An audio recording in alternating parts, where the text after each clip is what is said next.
G'day YouTubers, how you all going? My name's Wilfred, Wilfred's PC World, Lakeside Cottage in Loch Sport, Victoria, Australia. Today's date is the 1st of the 3rd, 2015, and it's 16 to 11 in the morning. I'm going to go for a quick drive around Loch Sport, go to the surf beach, and then we'll probably go for a quick drive around Loch Sport and have a look.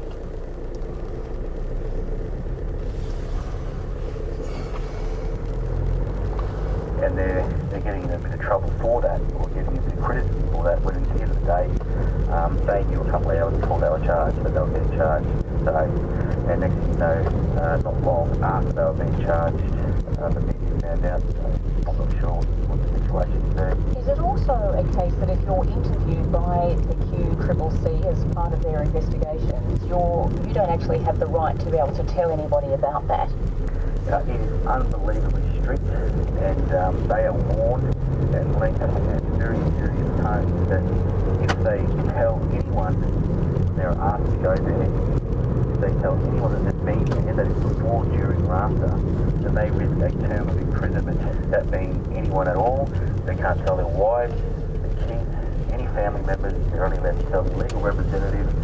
They can discuss it with their legal representative, but they've been advised that should they tell anyone that they're going there or that they've been there, that they will most probably incur an actual term of imprisonment. So there's no way in the world they can be criticised for not advising the club. Have they received any pressure from either the club or the NRL because of that, because of not letting them know, and because they have? And the fact of the matter is, we don't know.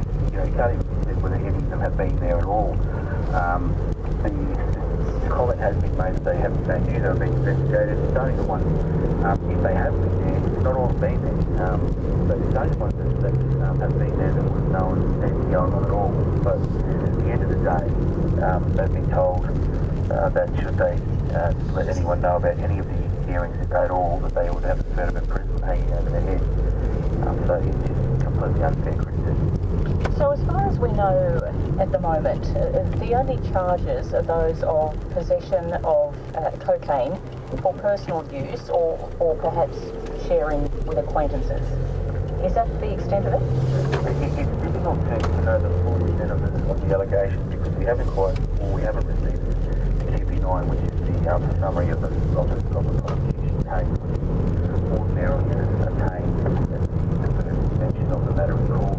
But as it's been explained to me by the CCC detective, is that the particulars are basically that there's been some conversations where they infer that there's been an attempt or there's been actual procurement of cocaine for themselves or someone who's maybe with them.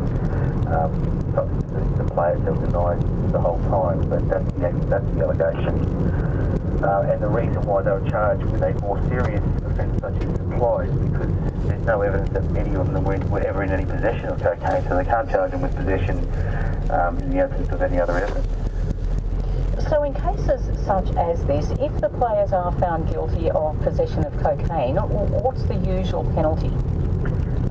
Well, I just don't see how they can ever really prove that is the case, but in any event, should they hypothetically be charged with possessing a small amount of cocaine for personal use, there would be what's available to the court in the absence of any other criminal history ordinarily is that they would get court diversion, which is basically where they get into a behaviour bond, they get no fine, no conviction, and they attend an educational drug program for a couple of hours at a predetermined time.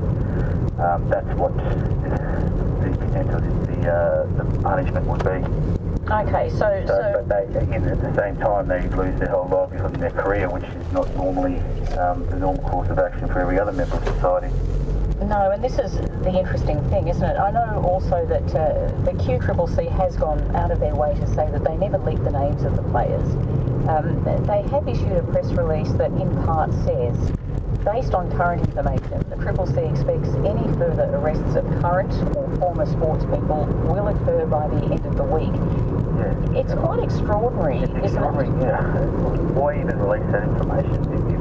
If it doesn't need to be released, it just puts unbelievable pressure on all these players who are out there who are of the understanding that, you know, the guys who have been charged are denying it. So they would seem to be going, well, even if I've had nothing to do with it, I may have been present at a party or at a function, and it could be me. That's the next to be charged. And you know, if they're releasing information that they're going to charge people, that just gets the media hunting around, and they'll find that out pretty quickly with their research abilities. You've got lots of experience working in this domain, working in criminal law and sports law and various other facets.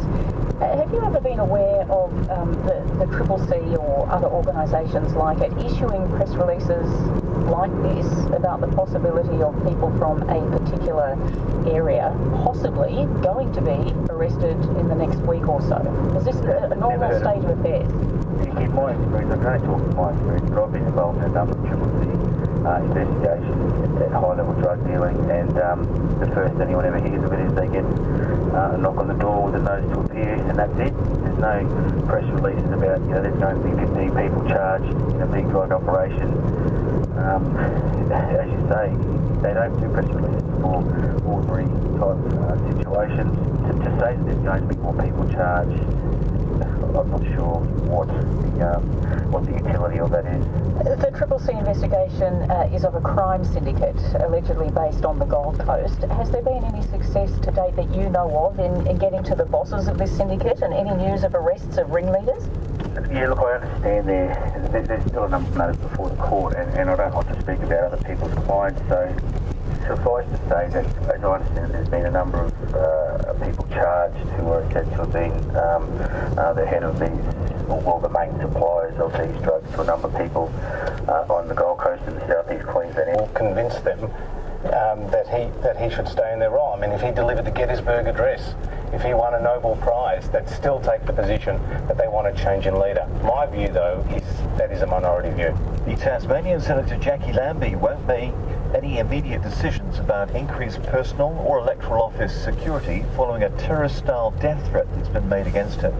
Staff at the Senator's Burnie office received a letter on Friday threatening to behead the Senator unless she convert to Islam and help implement Sharia law. It's not clear whether the letter is a hoax, but it is being taken seriously and has been referred to police. Senator Lambie says she will await the outcome of the police investigation, but is constantly vigilant for her own safety and the safety of her staff. I'm actually ex-army, so I guess that I'm always very cautious about what's going on around me and what's happening in my environment, so I'll just continue to be on that sort of high alert, or lift that a little bit more and just be very aware of my surroundings.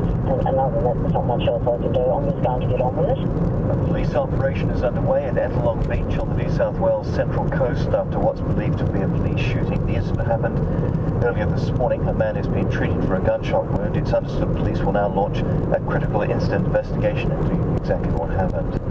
A 2-year-old boy is drowned in a pool on the New South Wales mid-north coast. Police said it happened in a backyard pool at a house in Coffs Harbour area yesterday. Victoria State Emergency Service says it's still responding to hundreds of calls for help after last night's storms, which tore across the state and claimed the life of a toddler. The body of a 2-year-old boy was found by paramedics who were searching a family home in Melbourne's outer east after a tree had fallen onto the roof. The young girl was also injured and was taken to Royal Children's Hospital in a stable condition. The SES received around 1,300 calls for help. And Clean Up Australia Day's chairman Ian Kiernan says strong community support has led to the campaign's ongoing success. Speaking on the event's 25th anniversary, Mr. Kiernan says Australians have spent more than 27 million hours collecting about 300,000 tonnes of rubbish. He says there's lots of plastic drink containers that are thrown away and a refund scheme would help. If we were to have deposit legislation like they have in South Australia, we'd knock over this huge volume of rubbish. It would disappear. It would, instead of being rubbish, it would become money. Briefly, the weather: Brisbane partly cloudy and 31, Sydney showers developing, a gusty change in 32, Canberra a shower or 2 and 30, Melbourne a shower or 2 and 20 degrees, Hobart partly cloudy and 18, Adelaide cloud clearing and 25, Perth a possible shower or storm and 30, and in Darwin a shower or 2, a possible storm and a high of 32 degrees. Time now on ABC News Radio for today's radio replay of Insiders from ABC One with Barry Cassidy and the team.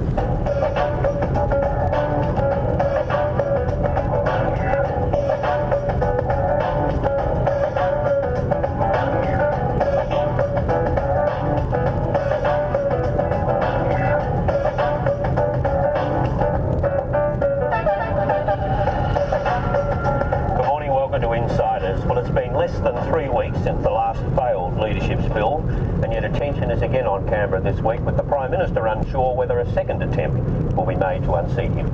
Perhaps the second round was always going to be the case, given the unconvincing result the first time around. On top of that, the government has stumbled since, unable to grasp control of the agenda. And then this past week, sustained attacks on the head of the Human Rights Commission raised fresh questions about Tony Abbott's judgment. I do, of course, remember a meeting with the recently appointed Secretary of the Department. The meeting did happen with my knowledge and consent. George, send a messenger to get rid of the messenger. He said he'd been asked to deliver the message from the attorney that he required my resignation. I had reached the conclusion, sadly, that Professor Triggs should consider her position. That I would be offered other work with the government. The government was would be prepared to consider positively a senior legal role for her. I rejected it out of hand. I thought it was a disgraceful proposal. I was certainly very shaken and very shocked.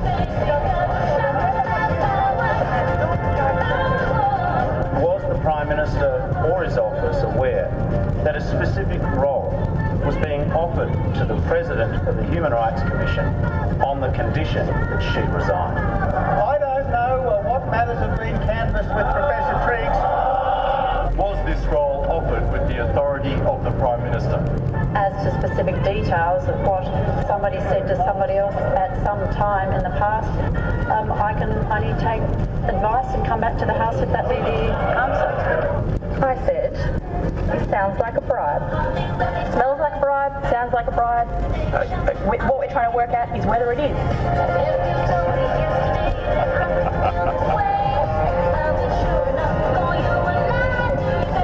Someone is not telling the truth here. What was the alternative role the government wanted Professor Triggs to take? Professor Triggs was not asked to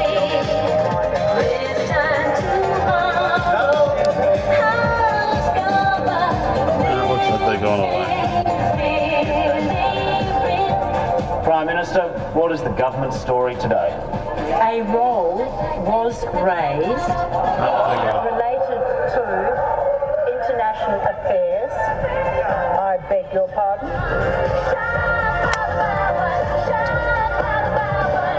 This inquiry by the President of the Human Rights Commission is a political stitch-up. This attack on the President of the Human Rights Commission is a new low by the most powerful man in Australia against an upright, proper and decent woman. Yet again, Canberra insider nonsense. That's all this is. Prime Minister of Australia, lying is not insider nonsense.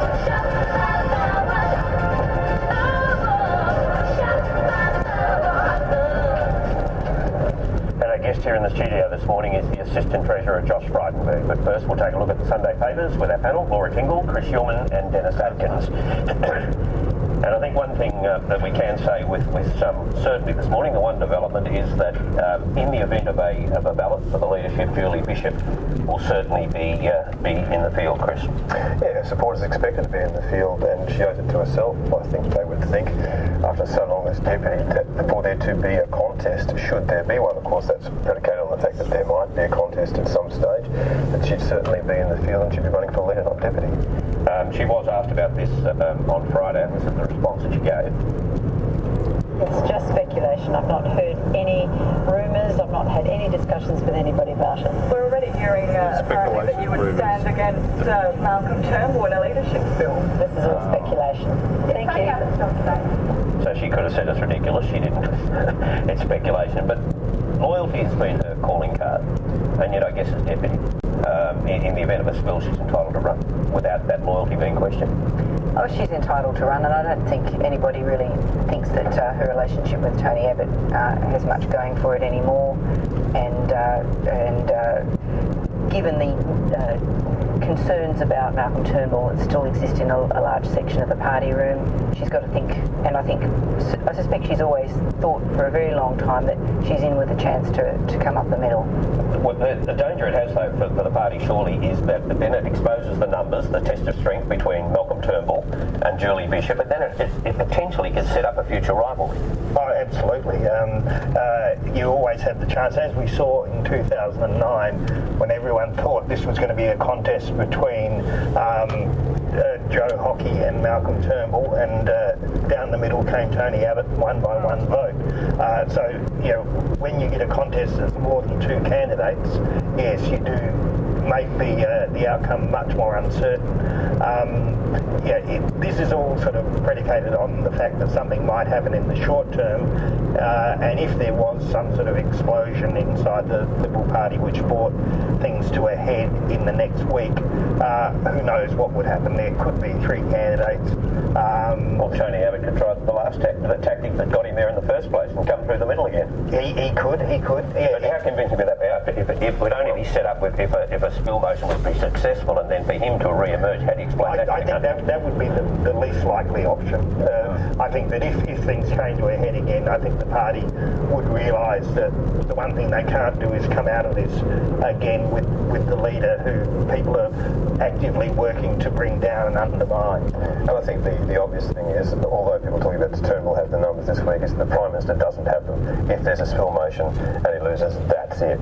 There'll be a contest between someone else. Now, we'll look at how Tony Abbott and Malcolm Turnbull have been, what they've been doing in the run-up to this weekend. At least Tony Abbott is resetting. Again, I think it's fair to say Mark III, but this is around the Medicare co-payment or the value signal or whatever you want to call it. I think it's gone. This is what he had to say in New Zealand. He did point out it's in the end a matter for the party room. However, it's no secret that we have been rethinking some policies that were brought down last year. And I just want to refer people to the fundamental principles at stake here. We absolutely want to protect and sustain Medicare because it is a great system that I know and love. More to know it is to love it. I thought the fundamental principles were to put a price signal in the system and to raise about somewhere between $3 and $5 billion, but that's probably a bit old-fashioned these days. But of course, this is the dilemma, isn't it? I mean, okay, they dumped this, which will mean that they've dumped effectively 2 out of 3 of the things that they were going to do on health policy. And all it will raise is a really big new question about where the money's coming from. And the agonising process, everything about this government is like the retreat from Moscow. You know, as they ditch things, as they return to base, and as they go, they win nothing in the process. So by the time you get to this point, you've already told the community basically the kind of government you are. You won nothing in the process of change. All right, a bit of vintage Malcolm Turnbull now. This is what he had to say yesterday, and he thinks this is what the party should be focusing on at the moment. Now listen, I'll be out and about with Bruce, not with Smith today, so campaigning in the state election, that's really the key focus politically. This weekend is getting Mike Baird re-elected, and so, you know, let's focus on that. Okay. Do you think this continued speculation is harming the state Liberals? Well, the critical political choice at the moment, the single most important choice here in New South Wales, is between Mike Baird and Luke Foley.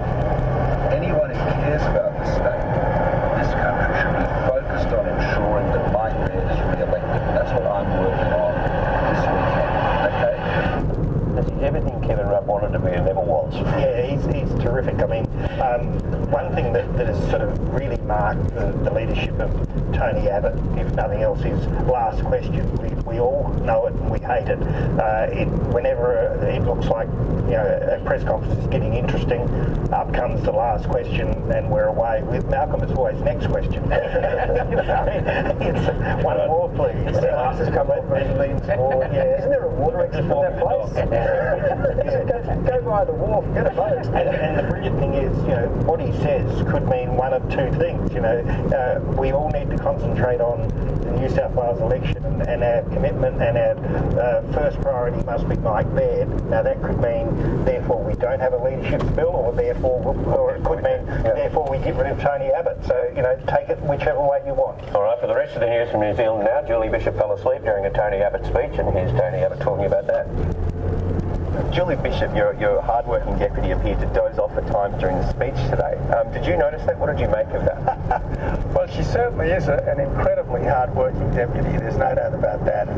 She's been a magnificently successful Minister for Foreign Affairs. Now, I've dozed off from time to time in conferences. I think all of us from time to time have dozed off in conferences. I've missed some very great speeches, I've got to say, because occasionally I've been, as it were, contemplating the inside of my eyeball.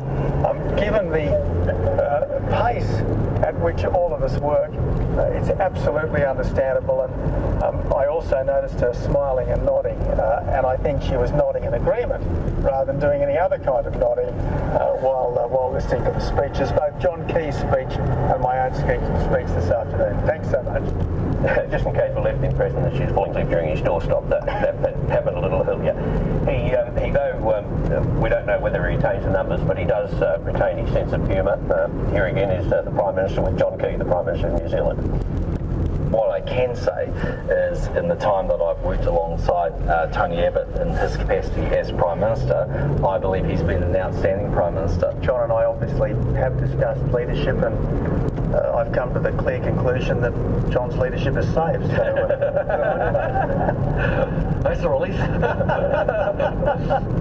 All right, we'll come back and get your views on whether or not you think anything will happen this week, but that's the Sunday papers. Now, how do you express your loyalty to Tony Abbott and the Liberal Party? Well, if you're a bloke, you can wear a blue tie. There's another way. You can back his interpretation of the role of the party room in deciding the leader, as Joe Hockey has done.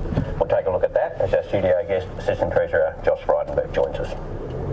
it's the Australian people that have the right to remove a Prime Minister, not anyone else.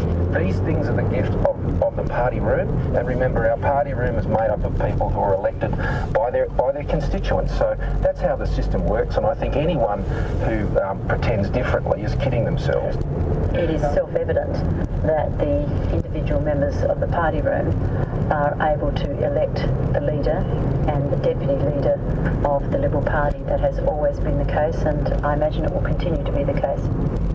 Josh Frydenberg, good morning. Welcome. Nice to be with you, Barry. Who's right there, Joe Hockey or Scott Morrison and Julie Bishop? Look, I think Joe Hockey makes a fair point, which is that when 13 million Australians went to the ballot box at the last election, they knew that if the coalition formed government, Tony Abbott would be their Prime Minister. At the same time, it is true that the party room can change the leader. It can be done, it has been done, but there's often a very high price to pay, as the Labor Party showed us. So my view is we shouldn't be changing leader now, particularly because the Prime Minister has only been in the job for less than 80 weeks. So that sounds like an each way bet, because whichever way you look at it, the rules say the party room does determine the leader. I don't think anyone's disputing what the rules are. I think what they're saying is the when you hear what Joe Hockey said just then, though, doesn't that sort of give a sense that he's saying to the party room, this is none of your business? Well, I think he's also pointing to history here, which is, the Australian electorate rejected the 6 years of chaos and dysfunction that the Labor Party gave us, and they did change leaders, and we saw the Australian people given the lowest primary vote in 100 years in 2013. I don't think the coalition led by the Liberal Party should be going down that path, particularly, Barry, as ever since the formation of the Liberal Party by Sir Robert Menzies in the mid-1940s, we've never ever thrown out a Prime Minister in their first term. John Gordon thrown out. Well, John Gordon came to the leadership in 1968. In 1969, he won an election. In 1971, he used his own vote to take himself out of the leadership. Look what happened. We got Gough Whitlam in 72. That wasn't a good outcome for the Liberal Party. Is there any prospect of the leadership coming to a head again this week? I hope not. Look, there's certainly going to be members of my own side who want to see a change in leader. It only takes two. But I don't think anything the Prime Minister does will convince them that he should stay in their role. I mean, if he delivered the Gettysburg Address, if he won a Nobel Prize, they'd still take the position that they want a change in leader. My view, though, Barry, is that is a minority view. And it's impossible for you to say with any certainty, isn't it? Because it only takes two backbenchers, as we discovered 3 weeks ago. Absolutely, it just takes two, and that's their right in the party room. And if two did step up, do you think the result will be different this time around? Look, you're asking me to speculate about speculation, and I just don't think it's very helpful to do that right now. All right, let me ask you to speculate again, hypothetically. If there was to be a successful spill, would Julie Bishop, as the deputy, be entitled to run? Look, Julie Bishop has said that she supports the Prime Minister like we all do, and I don't want to go down that path because I'm very confident that Tony Abbott has the support of the party room. I mean, look, just a few weeks ago, as you pointed out, we had this spill motion. It was defeated 61 to 39. Many people who were pushing this spill motion thought they had the numbers. They didn't. We've got a budget to prepare for. We've got a state election in New South Wales. Mike Baird is ahead in the polls. I don't think it's fair to him to continue this destabilisation. You have got a budget to prepare for, and if you stick with the leadership and then you decide sometime down the track in June or July that it's not working out, and Tony Abbott is replaced, that would be a vote of no confidence in a second budget. Well, let's not go down that path too, because I think we've learnt the lessons of the first budget, and I think there's a lot of work to be done. I mean, it has to be pointed out, Barry, that Tony Abbott had an 8-point jump in the polls after the leadership spill. Now, that 8-point jump was the largest single jump in 18 months. On the two big issues of economic security, he's 8 points in front of the Labor Party. On the other big issue of national security, he's 20 points in front of the Labor Party. If the guy was given some clear air, I mean, he's shown what he's been able to do in just the last couple of weeks. He's visited a dozen electorates. He's been out there in Rockhampton with the victims of Cyclone Marsha. He's been in New Zealand on bilateral relationships with John Key. He's made some significant announcements around the Foreign Investment Review Board, cleaning up the submarine project issue. And I think he deserves a... My name's Wilfred West, Wilfred's PC World, Lakeside Cottage and Loch Sport, Victoria, Australia, signing off. Thank you for watching my videos, and all comments are welcome. You all have a great day now.